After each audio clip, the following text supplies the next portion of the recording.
हरिओम। सादर जय जिनेन्द्र, जय पंच परमेष्ठी भगवान। बंधुओं, कल की ज्ञान सागर के अनुसार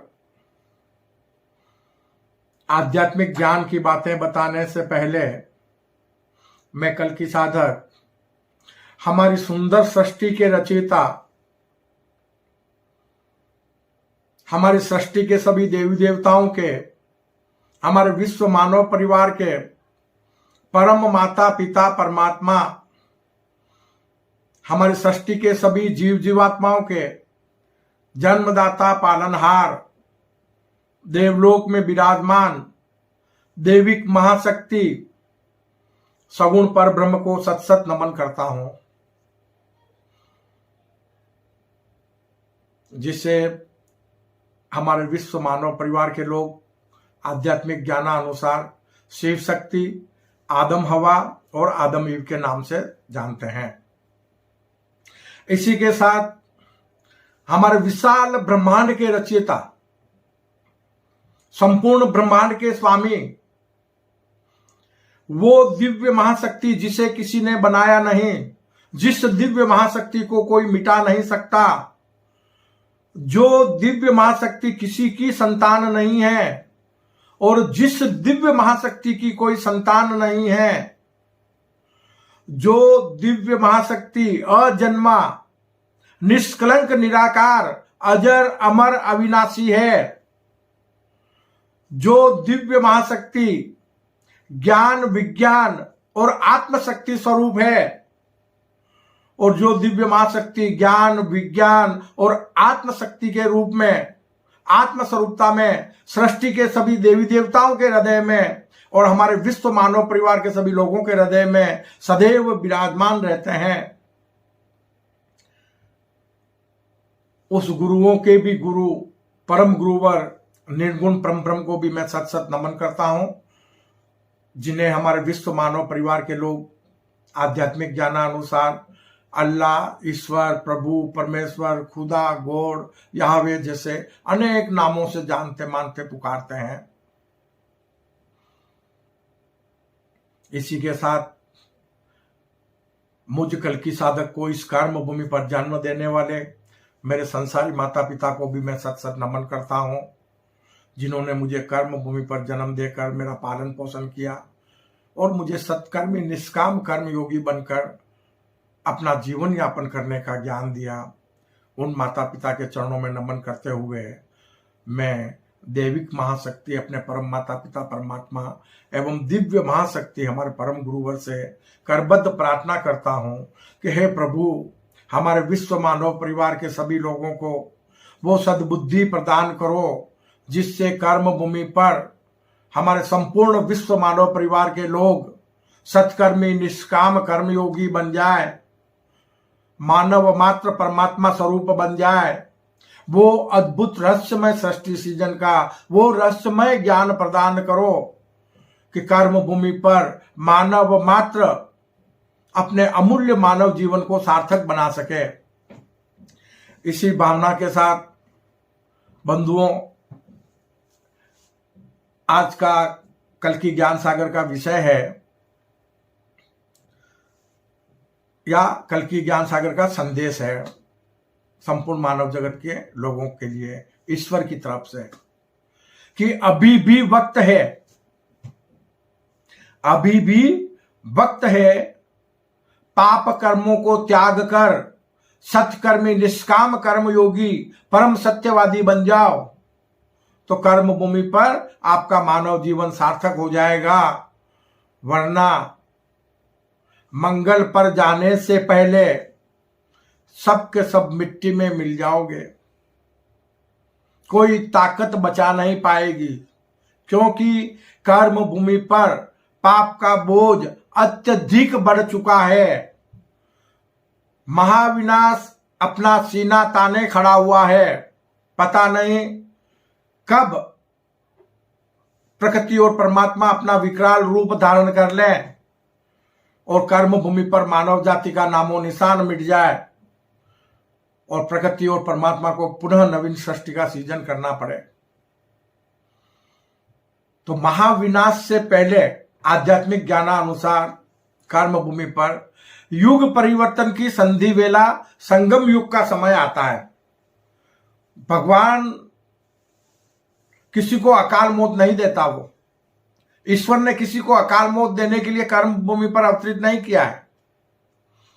किसी भी जीव को वो त्रासदी नहीं देता, लेकिन हमारा मानव जीवन कर्म प्रधान है। हम जैसे कर्म करते हैं हमें कर्म भूमि पर वैसा ही फल मिलता है। तो वर्तमान समय में हमारे विश्व मानव परिवार के लोग अज्ञानतावश इस नश्वर भौतिक शरीर के बनकर, इस नश्वर भौतिक शरीर को अपना समझकर, अपना सत्य स्वरूप मानकर जीवन भर इस नश्वर भौतिक शरीर के लिए कर्म करते रहते हैं और अज्ञानतावश कर्म भूमि पर पाप का बोझ निरंतर बढ़ता जा रहा है। क्योंकि हम कर्म भूमि पर अपने भीतर के सत्य स्वरूप को नहीं जान पाते हैं कि हमारा सत्य स्वरूप क्या है। ये मानव तन कर्म भूमि पर 3 लोकों का संगम स्थल है। इस मानव तन के भीतर 3 लोक के स्वामी विद्यमान हैं। यह मनुष्य रूपी भौतिक शरीर प्रकृति के पंच तत्वों से बना हुआ है, जिसकी स्वामिनी प्रकृति है। अगर हम यह शरीर परिवर्तन करते हैं या हमारा यह शरीर जब परिवर्तन होता है तो ये पंच तत्व प्रकृति में पुनः लीन हो जाते हैं। लेकिन ये पंच तत्वों से बना हुआ शरीर इस कर्म भूमि से 1 इंच भी ऊपर नहीं उठ सकता। ये यहां का यहां रह जाएगा। लेकिन इस तन के भीतर, इस तन को धारण करने वाला मनुष्य रूपी जीवात्मा वो देवलोकवासी है। तन परिवर्तन के लिए उसे देवलोक जाना पड़ता है और देवलोक से तन परिवर्तन होकर कर्म भूमि पर पुनः अवतरित होना पड़ता है। तो मनुष्य रूपी जीवात्मा देवलोकवासी हो गया, ये नश्वर मानव तन पृथ्वीलोकवासी हो गया, और उसके भीतर पवित्र आत्मा, अकर्मी आत्मा, अजर अमर अविनाशी आत्मा, जो मानव मात्र का सत्य स्वरूप है, जो सभी देवी देवताओं का सत्य स्वरूप है,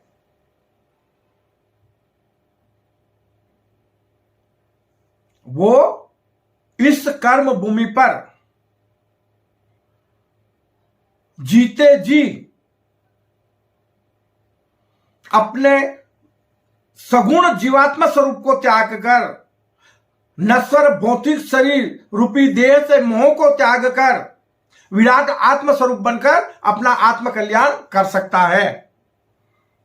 और इसी कर्म भूमि पर सतयुग में इस कर्म भूमि को सतलोक बनाकर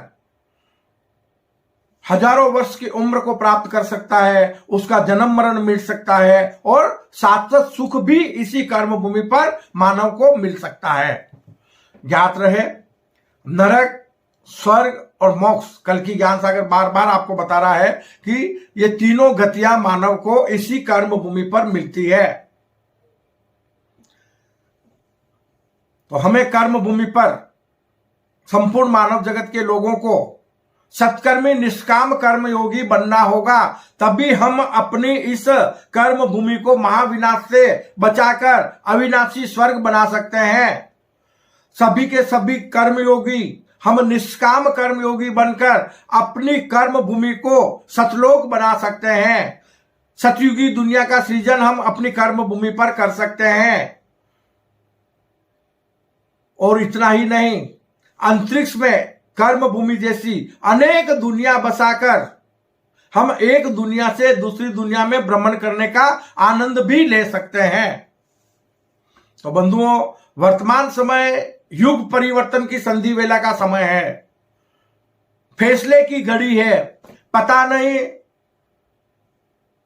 प्रकृति और परमात्मा कब विकराल रूप धारण कर ले, ऐसा मुझे कुछ अंतः प्रेरणा से महसूस हो रहा है कि हमारे लिए सन 2025 और 2026 महाप्रलयकारी हो सकते हैं। कर्म भूमि पर हो सकता है दुनिया में आधे से ज्यादा आबादी खत्म हो जाए, हो सकता है विश्व युद्ध हो जाए, हो सकता है भूकंप आ जाए, महामारी आ जाए और प्राकृतिक आपदाएं आ जाए। लेकिन याद रखना, आध्यात्मिक ज्ञानानुसार 2025 9 का अंक बनता है। महाशक्ति महामाता महाशक्ति का, शक्ति माता का 9 का अंक, और उसके बाद में 2026 10 का अंक बन रहा है।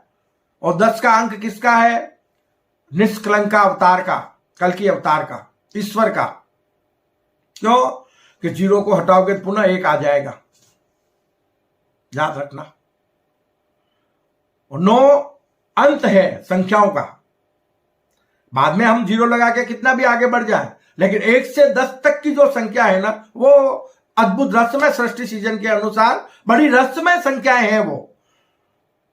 और 0 का आविष्कार भी भारत ने किया है। और 0 लगाने के बाद में तो हम कुछ संख्या का ज्ञात ही नहीं कर सकते कि कितने हम आगे बढ़ सकते हैं। अनाप शनाप अरबों खरबों में, मिलियन।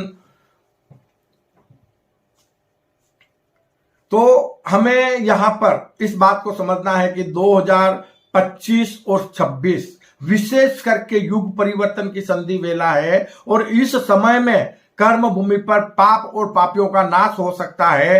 तो हम सब के सब इस महाप्रलय से बचने के लिए सत्कर्मी निष्काम कर्म योगी बन जाएं, पाप कर्मों का त्याग कर दें। यह कर्म भूमि पर हमारे लिए अमूल्य मानव जीवन सार्थक बनाने का एक ही मार्ग है।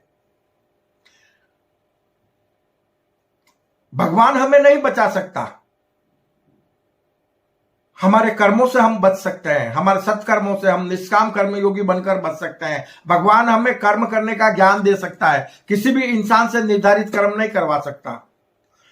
तो ज्ञात रहे 2025 और 2026 विश्व की अर्थव्यवस्था डगमगा सकती है, विश्व में युद्ध हो सकते हैं, महाप्रलय हो सकते हैं और कई तरह की त्रासदियां आ सकती है।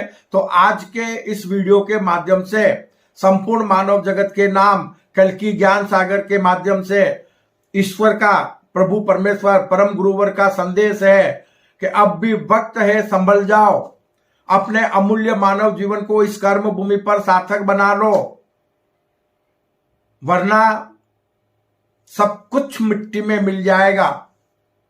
आज तक हमने जितने विकास किए हैं वो सब के सब मिट्टी में मिल जाएंगे। और पुनः जब नवीन सृष्टि का सीजन होगा तो हमें यहां तक पहुंचने में फिर से 5 से 7 हजार साल लग जाएंगे। आज तक यही होता आया है। और आज के वीडियो का मकसद भी वही है कि हम आपको 2025 और 26 के बारे में सचेत कर दें कि सावधान हो जाओ। ये युग परिवर्तन की संधि वेला में ये 2 वर्ष जो है वो बड़े महत्वपूर्ण हैं। क्यों कि इन 2 वर्षों में 9 और 10 का अंक मिल रहा है। 9 का अंक 2025 में मिल रहा है और 10 का अंक 2026 में मिल रहा है। तो हो सकता है कोई बहुत बड़ा महाप्रलय आए और मानव जाति का नामो निशान मिट जाए और उसके बाद पुनः नवीन सृष्टि का सीजन हो। तो उससे पहले हम कुछ लोग सत्कर्मी निष्काम कर्म योगी बनकर आज तक हमने जितने विकास हासिल किए हैं उनकी तो रक्षा कर लें, ताकि हम आगे बढ़ सकें, हमारा कैलेंडर आगे बढ़ सके। धरती को बनकर, हमारे कर्मभूमि को बनकर अरबों वर्ष हो गए। वर्तमान मानव प्रजाति को भी जन्म लेकर लाखों वर्ष हो गए। कैलेंडर हमारा मात्र 2024 की गणना कर रहा है। क्या हम इस कैलेंडर को फिर से फिनिश कर देंगे? क्या हम इस कैलेंडर को और आगे नहीं बढ़ा सकते? ये चिंतन करने का विषय है। और उसके लिए क्या होगा कि हमें संपूर्ण मानव जगत के लोगों को विश्व में शांति कायम करने के लिए देश विदेश की सारी सीमाओं को मिटाना पड़ेगा। एक विश्व धर्म शासन की स्थापना करनी पड़ेगी, तेरे मेरे के भेद खत्म करने पड़ेंगे, अहंकार को छोड़ देना पड़ेगा, तभी जाकर हम अपनी कर्म भूमि को अविनाशी स्वर्ग बना सकते हैं और मानव मात्र के मानव जीवन को हम सार्थक बना सकते हैं। तो बंधुओं, ईश्वर मानव को बहुत कुछ देना चाहता है। हमें ऊपर उठने के लिए पुण्यात्मा बनना होगा। पाप कर्मों से इंसान जमीन में घसता है, मिट्टी में मिलता है। जब पुण्य करते हैं तो हम ऊपर उठते हैं। तो पुण्य का मार्ग ही हमें अंतरिक्ष की ऊंचाइयों में ले जाएगा। धरती जैसी अनेक दुनिया बसाना है तो हमें पुण्य का दामन थामना पड़ेगा। पुण्य ही मानव को महामानव बना सकता है। पुण्य ही मानव को भरपूर सुख, शांति, वैभव, समृद्धि, यश, कृति प्रदान करा सकता है। आविष्कार के बारे में हम देख रहे हैं कि राम और हमारे कृष्ण कर्मयोगी को होकर, ईसा को होकर हजारों वर्ष बीत गए। राम को तकरीबन 7000 साल वर्ष बीत गए और कृष्ण भगवान को भी अप्रोक्सीमेटली 5000 साल हो गए।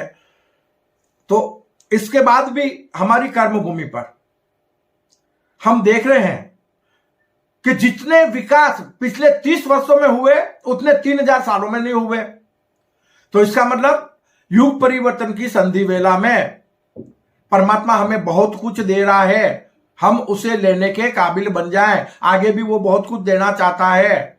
तो हम परमात्मा की ज्ञान रूपी वर्षा को ग्रहण कर, कर्म करने के ज्ञान को ग्रहण कर अपना मानव जीवन सार्थक बना लें।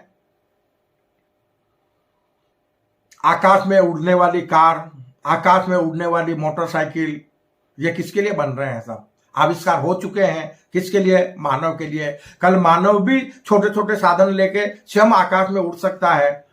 तो हम विकास को हासिल करें या मिट्टी में मिल जाएं, यह चिंतन करने का विषय है। ऊपर वाले ने धर्म की प्रभावना के लिए, संपूर्ण मानव जगत को जोड़ने के लिए मोबाइल की एक छोटी सी सिम बनाई। उसकी गोल्डन शिप 1 सेंटीमीटर की है। उसमें संपूर्ण मानव जगत के लोगों को जोड़ दिया, एक छोटा सा परिवार बना दिया। क्या अब भी हम आपस में भेदभाव करके लड़ते रहेंगे? क्या हम अपने ईश्वर की इच्छाओं को नहीं समझ सकते? क्या हम अपने स्वयं के मानव जीवन को सार्थक नहीं बना सकते?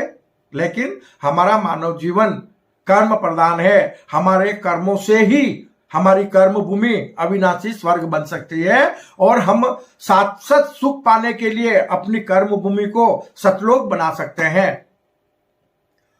तो इसलिए आज के संदेश के अनुसार अपने विश्व मानव परिवार से मेरा करबद्ध निवेदन है कि सभी सत्कर्मी निष्काम कर्मयोगी बनो और अपने अमूल्य मानव जीवन को सार्थक बनाओ।